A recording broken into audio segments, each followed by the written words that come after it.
Hashing and hash functions. With hashing, we take one object and convert it into much smaller object.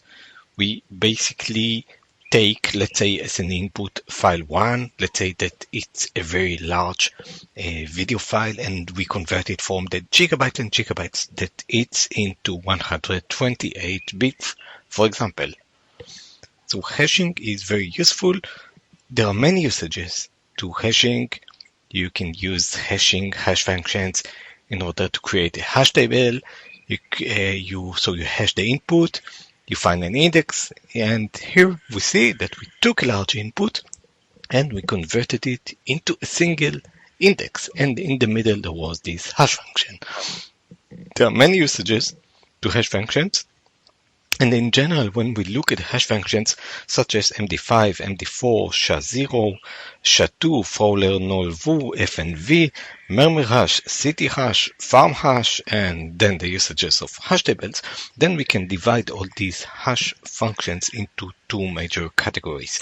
One category is the cryptographic hash functions. In the cryptographic hash functions, we focus on the fact that we want it hard to find a collision. What does a collision mean?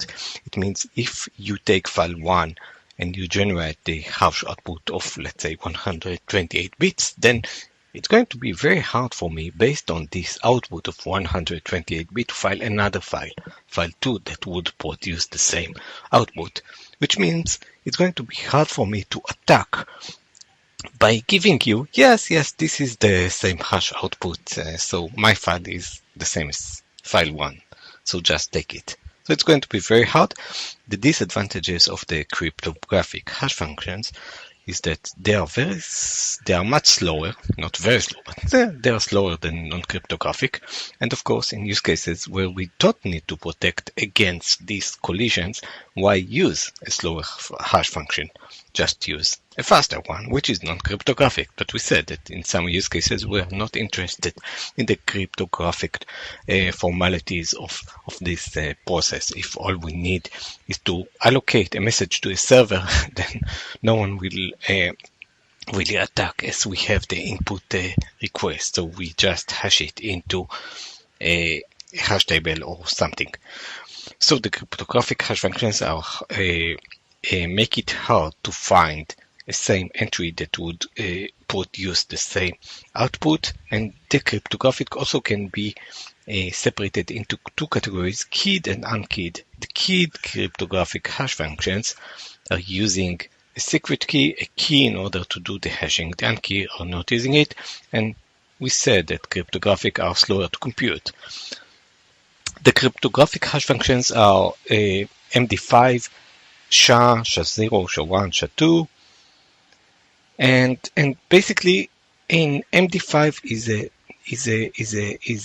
was created in 1991, and it's replacing MD4. After MD4, we found a vulnerability. Also, there is a vulnerability in MD5.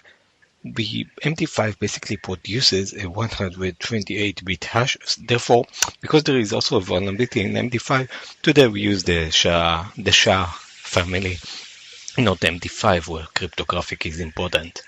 Basically, the MD5 is used to verify the integrity of something. As we said, if we have file 1 and we want to validate this is file 1, we can just compare the hashes. SHA-0 was created in 1993, then SHA-1 replaces it. Every time we have a new version, it's replacing because a vulnerability was found.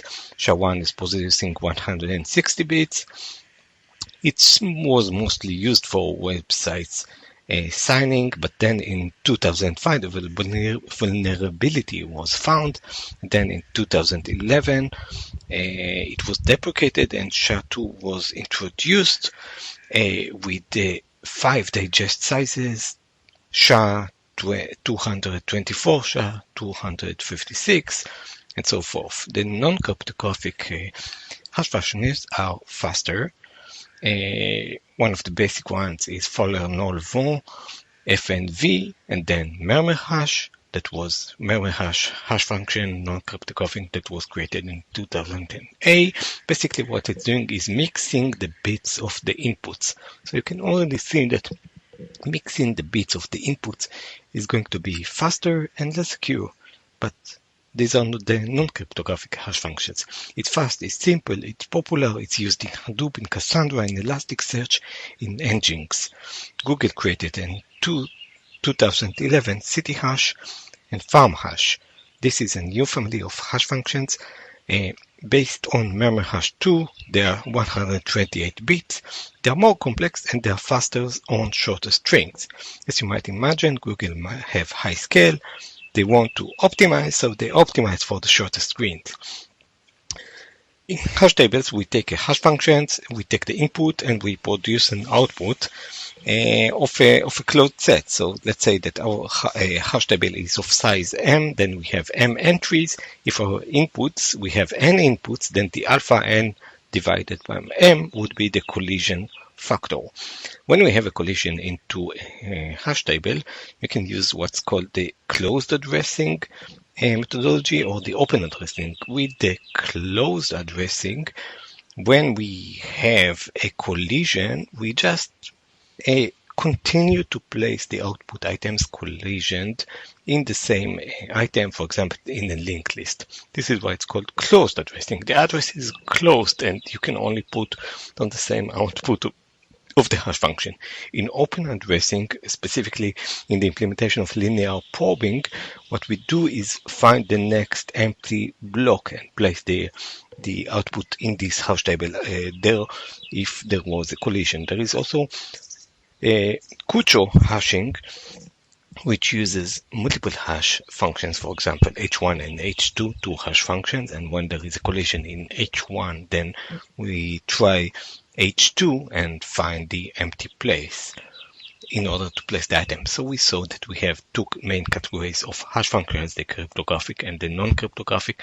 We saw that the cryptographic are slower, but it's harder to find a collision to reproduce the same item, that would reproduce the same output.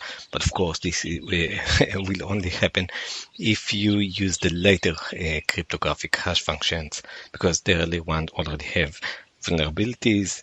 All of the cryptographic are MD5, MD4, SHA-0, SHA-2, SHA-1, and then there is the non-cryptographic FMV memory hash, which is very, very popular, used in many open source projects. And city hash, farm hash created by Google, and then we discuss the hash tables and collisions with the closed addressing and open addressing and how to deal with collisions.